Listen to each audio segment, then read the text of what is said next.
ఖమ్మంలో భూములను ఆక్రమించారు ప్రజలు. ఖమ్మంలో భూములను ఆక్రమించారని భూదాన భూముల్లో ఉన్నటువంటి ఇండ్లను గుడిసెలను అన్నిటిని మొత్తం నేలమట్టం చేసిరు జేసీబీలను పెట్టి. ఓకే, మంచి పని కార్యక్రమం. ప్రభుత్వం ఏం చెప్తా ఉందంటే చాలా మంచి పని చేస్తూ ఉన్నాం, మేము ప్రభుత్వ భూముల్ని రక్షిస్తూ ఉన్నాం అని చెప్పి రకరకాల విషయాలు చెప్తా ఉంది.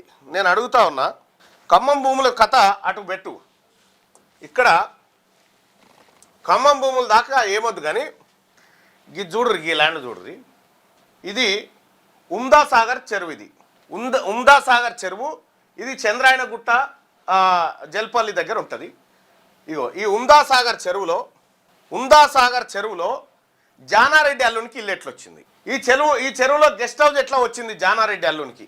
ఇగో దీని లోపల ఇంకా పెద్దగా కట్టిండు. ఈ చెరువు భూమిలో జానారెడ్డి అల్లునికి ఈ గెస్ట్ హౌస్ ఎక్కడి నుంచి వచ్చింది?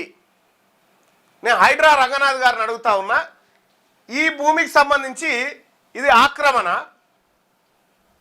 ఇది ఎందుకు సపోర్ట్ చేస్తలేరు? ఇది ఎందుకు కూలగొడతలేరు? జానారెడ్డి అల్లునికి ఇది పెట్టి దీన్ని ఇంకా కిరాయిలకు ఇచ్చుకుంటా ఇగో మొత్తం ఇక్కడ ఒక సామ్రాజ్యాన్ని తయారు చేసిండు. జానారెడ్డి బిడ్డనిచ్చినటువంటి అల్లుడు, జానారెడ్డి బిడ్డని చేసుకున్నటువంటి అల్లుడికి ఈ భూమి వచ్చింది. ఎక్కడి నుంచి వచ్చింది ఈ భూమి? ఎట్లా సాధ్యమైంది? ఈ చెరువులో, ఈ ఉమ్దా సాగర్ చెరువులో ఎట్లా సాధ్యమైంది?